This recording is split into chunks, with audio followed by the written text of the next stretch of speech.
Hi, and welcome to Paint Points, the series where we're going to do a little painting and a little discussion on movies. Once, back in 1989, a young man summoned the forces of darkness to the quiet streets of Dayton, Ohio. There, a tale of good versus evil took place, a tale of humanity versus the creatures that stalk the night. The young man who started it also filmed it. He also acted in it as the lead, directed it, edited it, and titled it Lord of the Shadows. That man's name is Mike Bennett, and today we're painting his character from this little movie, a Bible-reading guy appropriately named Peter, the Vampire Slayer. Lord of Shadows is what's called an SOV, shot on video. If you were alive in the 1980s, you might remember Dad's video camera. That's what Mike is using to film this movie. This movie is amateur through and through, but I kind of dig it. Some guy just decided to make a movie with his friends and his family, lit it with crazy things like car lights. It's dripping with this thick paint blood, and it has these ridiculous fake vampire teeth in it, but it all works. It really does. It's funny, it's goofy. I just had a policeman visiting me and telling me how you and the two boys were attacked by some madmen, according to your story, and they don't know what you're talking about! Some of the acting... Whoa.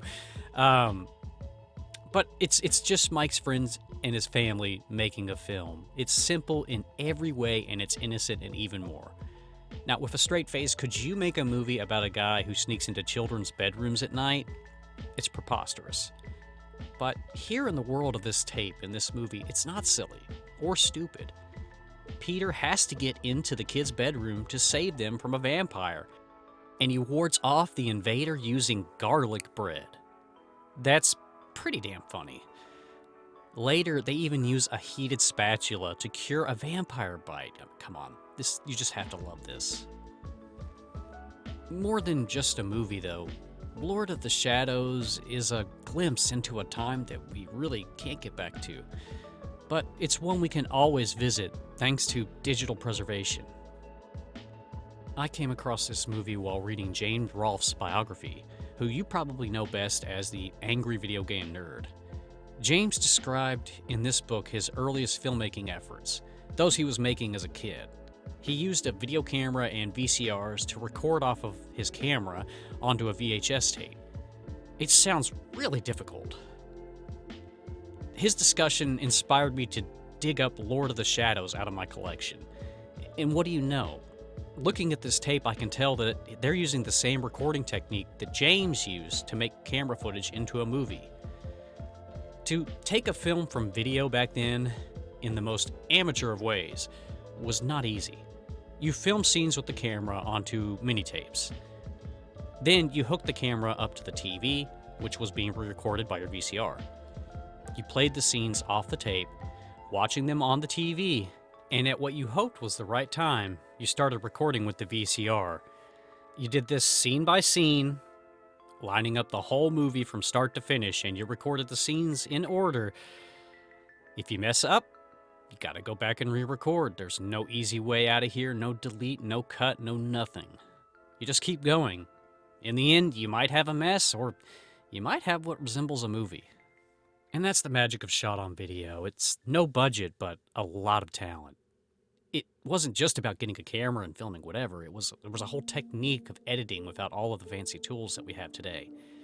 Yeah, today you could totally film a bunch of people in the dark with your camera phone. It doesn't seem very special, but what could you make today with the technology you have and the same amount of effort it took to edit a movie together on the fly with a video camera back in the 1980s? So, I really have to respect Mike's effort here. It really makes up for a lot of the shortcomings in the film otherwise. It's clear that he really wanted us to see this movie. But do you really want to know what the real evil is in this movie? It's not vampires. You see that static effect every time a scene changes? That's the VCR kicking in and recording the scene from the camera. Well, every time that happens, every few static bits slowly push the audio off until it doesn't match with the picture. Sadly, the tape that I have of the movie, maybe the one that everyone has, the nth copy, as they say, eventually has audio that's way out of sync with the picture, as the movie goes on. Maybe it was always like that, and Mike just never had time to fix it. Maybe it's just a problem with my copy. I don't know. It would be horrible if this was what everyone who's tried to watch this movie had to deal with. It makes it nearly unwatchable. Is this why it's so unknown? I don't know. Well, using those great tools that we have now, I have fixed Lord of the Shadows.